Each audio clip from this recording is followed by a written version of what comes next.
most important thing. The money comes. Like, it comes and it's there. So it has been a journey, of course. But I'm in a place now where I can wake up every day and I'm passionate. I'm ready to go. You know, just filled up with who can I inspire today to take a step in the right direction so they don't make another bad decision, you know?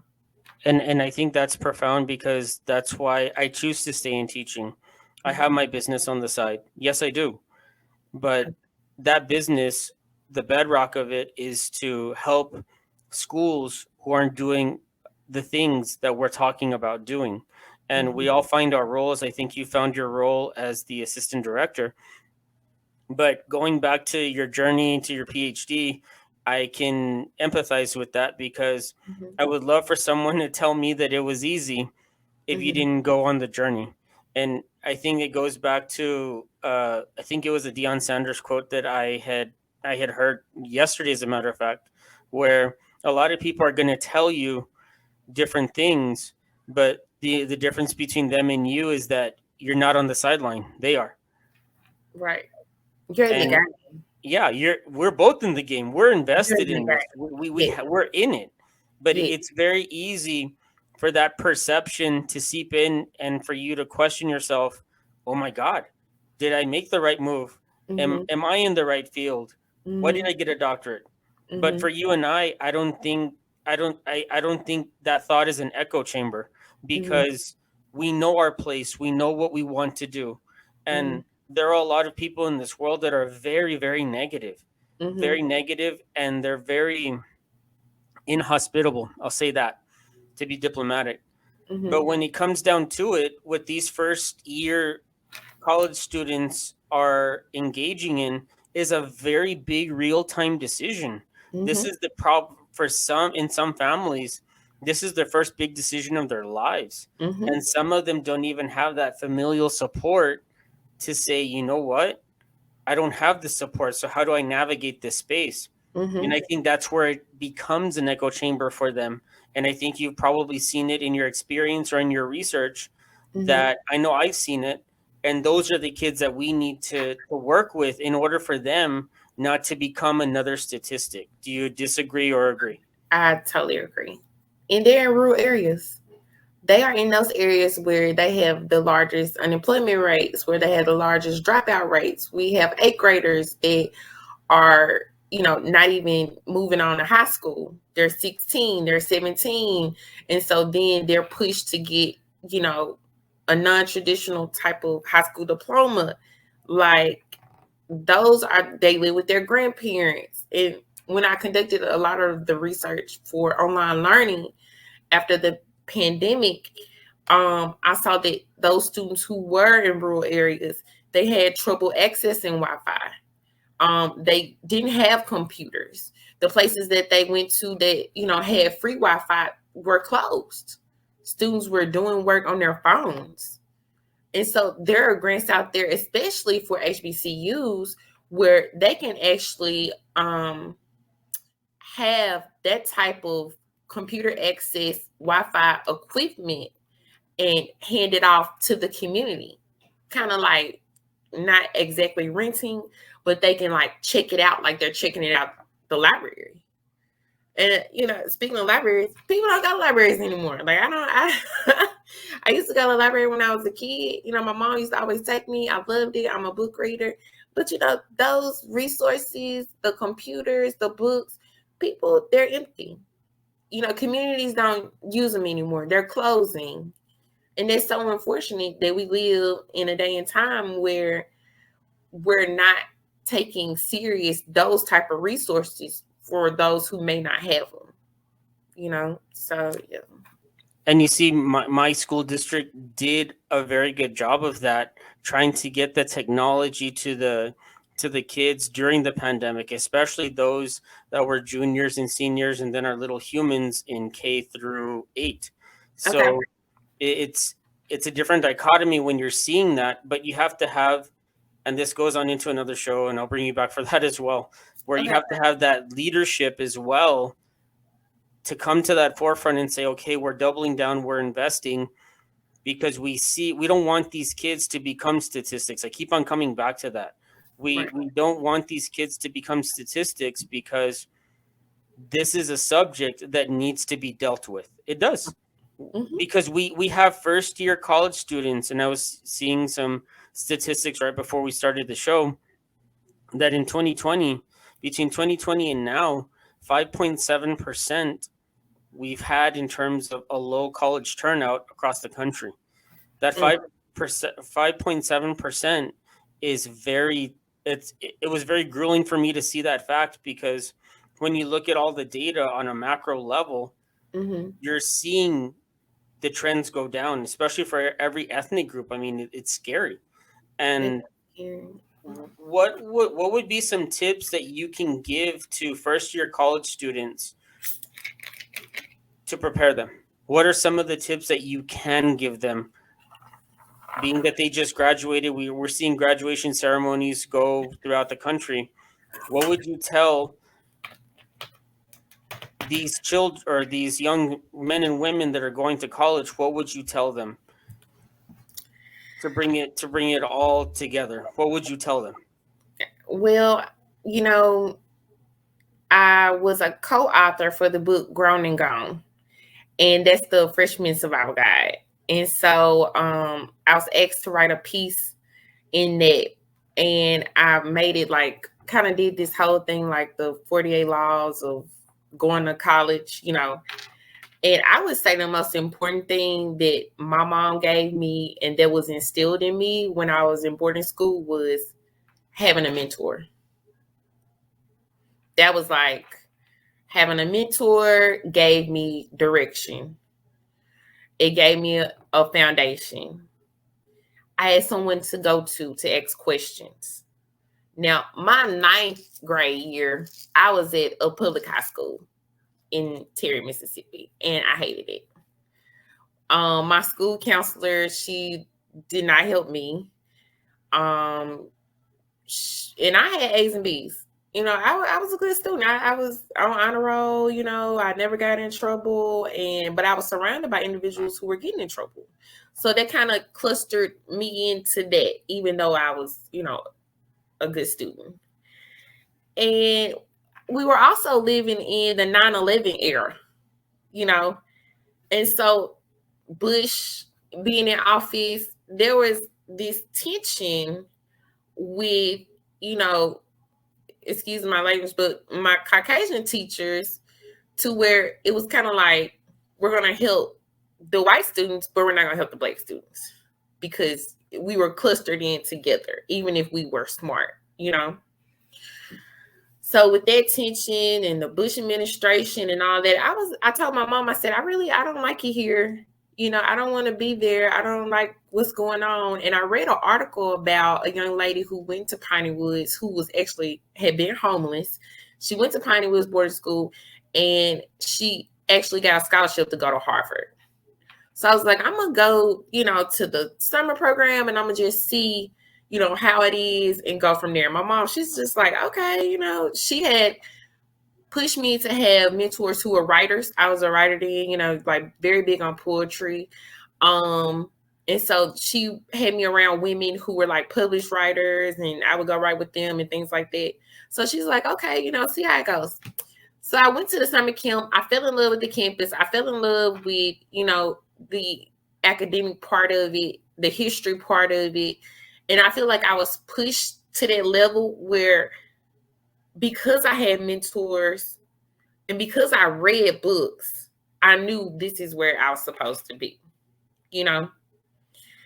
And it was really getting outside of that box, and being exposed to a lot, you know. And when I went to Piney Woods, we went to South Africa. It was amazing. I met Bishop Desmond Tutu, Oprah. Just, you know, it was, the world just kind of opened up. So being a senior and being exposed to all of it, having mentors, having a chaplain, you know, having a strong foundation as far as like a family support, I got lucky. You know, I got really lucky. So for students who are in that public sector who may be discouraged, who don't have a plan, I would push them to tell their parents, this is not where I want to be. I need more. For parents who have a student who they may feel is complacent, because students nowadays, they're more complacent than ever. With TV, video games, YouTube, we live in a world where if we can't get it in 4 minutes, we don't want to try anymore. So for those parents who may be pushing students in a great direction, but their student seems kind of reluctant, that's your sign to find them a mentor. That's your sign to sit down with them, take the phone away, take the computer away, take the video games away, and be like, what are you interested in doing? Because a lot of kids are just raising themselves. They're getting by, grades getting by, ACT, I got an 18, and it's like, as long as you get out, go ahead. And I did want to speak on that as well, is that, and you see that's what hurts me inside, is that they're being funneled. It's like a gruesome cycle. And I'm all for mentorship. I am. And I'm glad I'm starting to see some independent school districts and some consolidated school districts actually invest that with the ESSER monies that we all have, that they're starting to invest in those mentorship programs at the public school level and also at the private school level to help facilitate that, to see where kids want to go. And I think it all goes back to becoming a productive member of society. I mean, that's what we all want for our kids, to become our productive members of society, but also to attain a life that is not only better than ours, but so that way they can support themselves, they can support a family, and then they can make those investments into how you were talking about relations within their community, their church, getting involved in certain causes within state and local government, and looking at the world not just as something that's on YouTube or something that's on my phone, something that is surreal. That's what I'm trying to get at. Something that's so surreal. Exactly. And making that impact to say, you know what? I went to college for something. I went to college to provide myself a living, to provide my family a living, but also to make a difference in the greater part of the world. Maybe that's just the eternal optimist in me, but that I would hope is the key, right? Yes, I think we're all, like, you sound like me, really. I say that all the time. I was like, I'm just optimistic. The most important thing that I think you can provide eighth graders with is an entrepreneurship class. They are entrepreneurs out there who just don't have direction. Every day I have two people called me yesterday. They're like, well, I need a business plan. I need to know how I'm going to do this. Someone wanted to open up a restaurant. Someone wanted to open up a store. And that foundation laid in those early years is so important, because students need to know that not only can I be a successful student, and I can also work for myself and be an entrepreneur. Like, that is huge. And I think a lot of times we take stuff for granted. We think that, the school system would teach our kids everything. And that's not the case. We really have to step in and know their hobbies, know what they're interested in, know what they might want to go. That's why you see, like, it's so amazing when you see younger students kind of start small businesses. You see younger students, I've seen young girls doing hair. I've seen them selling things, making things, creating things, wanting to make an app.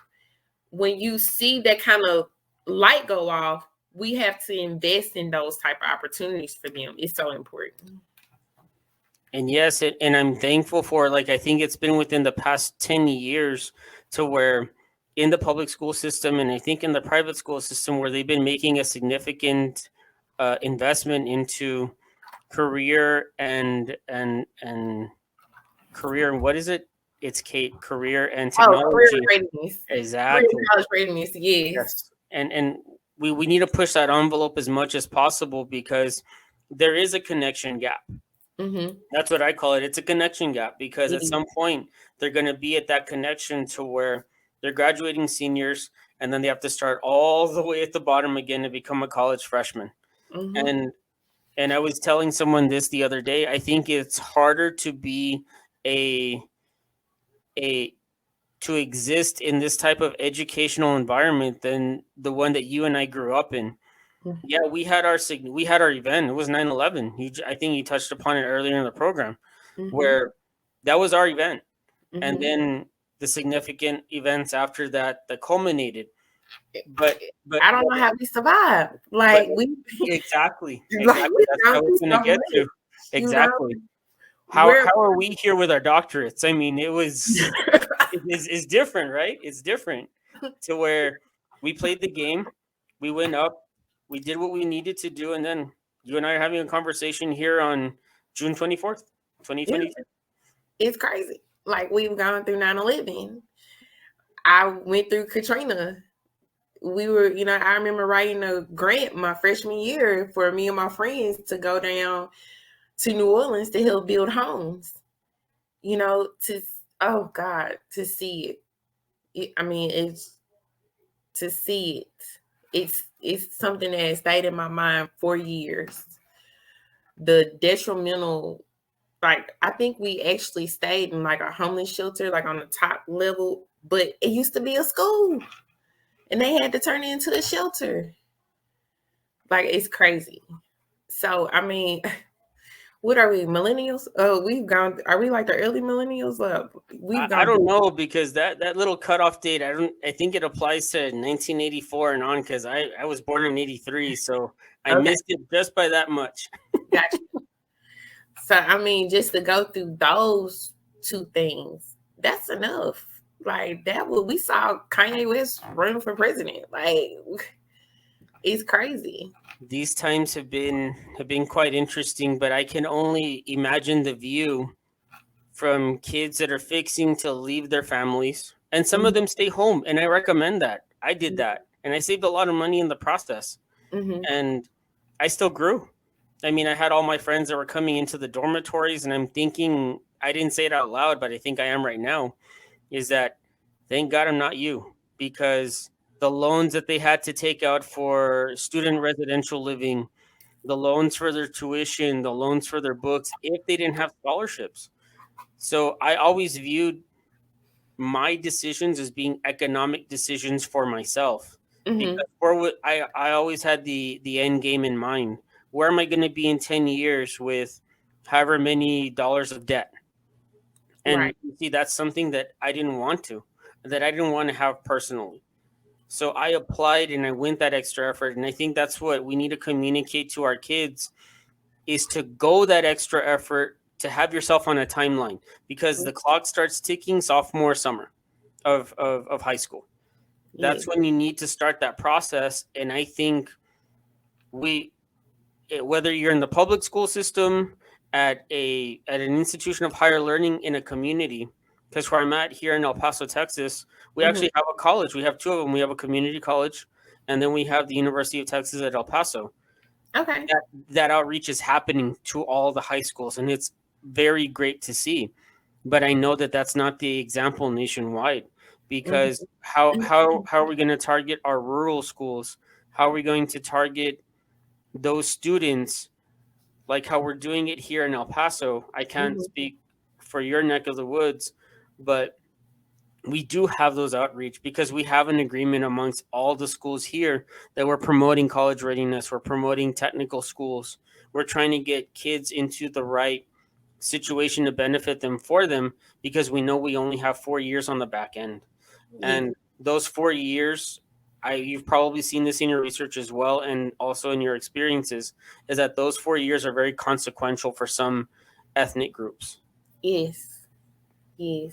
Oh my goodness. Yes. So I did do my dissertation research on learning communities at Kilgore College.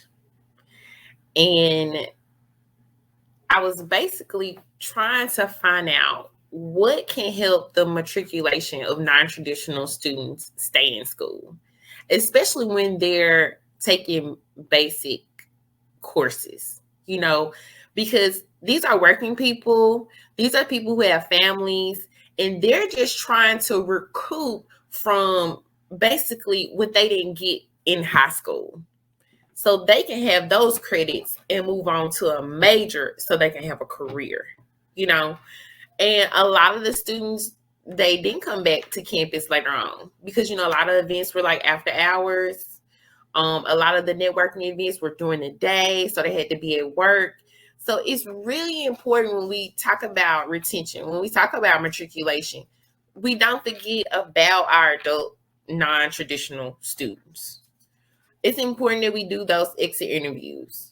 Like we have, that is so important. We have to know if we lose a student, what was the reason?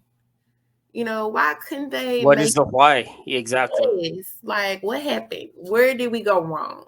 You know? So, yeah, I had a great passion for learning communities, and that's something they do like at Yale and a lot of the PWIs. And they use different forms of like, this is when it, you know, comes to English and stuff. They use different forms of poetry. They teach classes on hip hop, all kind of stuff to keep those students there, to keep them integrated and learning and pushing them on learning the way that is exposing them to things that they are interested in. You know, this, yeah. So, And yeah, I agree because it seems to me now the learning environment is, I think 10 or 15 years ago, I was looking at some of the professional development that some teachers are doing, and mm-hmm. it says one of them had a really nice spreadsheet. I was falling in love with that just for the spreadsheet alone. And it said, give the student a choice. Oh my God, 10, 15 years ago, when you were in the secondary school environment, you didn't have a choice. It was literally the choice of the instructor. Mm-hmm. So I think now we're going to a scalable, inclusive model that is benefiting everyone, but the investment needs to be made. It, Yeah, it, it, it impacts students when they go to a teacher and they feel included. yes, Their skills are used for the positive of their learning experience. And where I yeah. got this from in early on in my career, they questioned me about it. I couldn't believe it. But I got my teaching philosophy that's now, I want to say, canon in most educational environments that are productive. I got it from Phil Jackson. I read all Mm, of his books. okay. That's where I got it from, to Mm-hmm. incorporate, use the inclusivity of the differences in people and make that your whole. I will never forget that. That was very profound for me. And that was only, I think, page 5 or page 6. So it was that inclusivity that I wanted to incorporate in my classroom, because I always wanted my classroom to be comfortable for my students. And I Right. think you want to create that environment where you're at as well, correct, Dr. Lucas? Yes. Yes. I'm all about student led inclusiveness. Okay. That's how campus has to be. If you want a successful school, if you want a successful graduation rate, if you want students who are thriving and not nearly surviving, student led inclusiveness. That's what it's all about. And when you said that, it reminded me of something, but I lost my thought. Oh, so this summer I was helping the educational talent search program under Trio kind of get speakers tours, you know, that. And one of the seniors, I did a tour with the middle school students through our division of science at Tougaloo, and the students loved it so much. I said, you know, I'm gonna take my seniors over here because here we have the office manager who's getting his master's in public policy, and then we have one of the administrative assistants. She's about to go to medical school, but they all graduated from Tougaloo. And I'm like, you know what? My seniors, they need to see this. They need to experience this. They need to speak with them about their college experience. So I asked Mr. Brown's like, will you do a tour again for my seniors? And He showed them like the labs. They gave them their background, their college experience. And when we got back to the classroom, they were just like, Dr. Lucas, I love that. I love hands-on learning. I love that we can get advice from those who have gone through it in areas that we may be interested in. The future right now is no longer in the lecture hall, because you have to remember, you were running across campus to make a class and you were late, and then all of a sudden the pandemic, and now you're like online learning. And then like with the University of Kentucky, they were learning under tents. They had Wi-Fi, little units everywhere. And now you're kind of just going back and forth between the both, as far as being in person and then being online. But students are learning different now. And when I say learning different, it's important that we capture like all aspects of their awareness in the world around us. I'm gonna be honest, we really don't work in the world that we did before COVID. It used to be, be at work, 9 to 5, train to your desk. We don't live in that world anymore. We live in like, oh, can you guys meet me for a Zoom? Oh, I'm going to have, this meeting over here. It's important that we know stakeholders. It's important that we're engaged in the community. The world is so different. But one thing I know that's the most important, it's like we're actually coming together. It's like the world is falling apart, but people are coming more together. Resources are coming more together.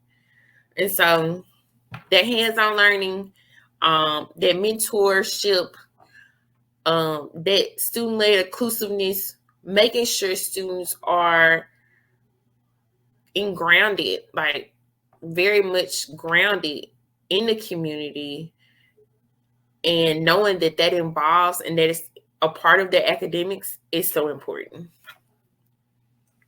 Yeah, what you said is very on point, and I totally agree with that. So let's move to the final question, which is, Yay. so what is the end game for first year college students? What is the end game that everyone needs to know in order for them to have positive outcomes? Because we know that we don't want those negative outcomes. So what is the end game for first year college students to have positive outcomes? Okay. I would say probably 3 things that students should equip themselves with to graduate on time and to be successful in the fields that they want to go in. The first thing I would say is mental health first. Mental health. That's it. Students go through so much. I went to school with people who, suffered with drugs, suffered with alcohol, suffered with eating disorders, and you would have never known if they hadn't told you. Having access to mental health, having someone to talk to. We are living in an age where social media is king, and people are alone, and all they have is social media or who they are on social media, and that is so important. We are losing people. People are committing suicide, and it's that age group. So I would definitely say access to mental health. Most important. When you're at peace, you're able to thrive. I would say the second part, and I tell this even to grad students, and I did write a book on how to get through graduate school. It's called It's Not Me, It's Graduate School. And I touched on We'll post the link. Shameless plug, but we'll definitely post the link. That is fine. That is fine. We need to get these resources to our kids. It's 99 cents. So, it's not, it's I won't be able to be like, oh yeah, got a lot of money for that. No. The information in it. I talk about having a mentor, having a spiritual strong belief, imposter syndrome, having a study group.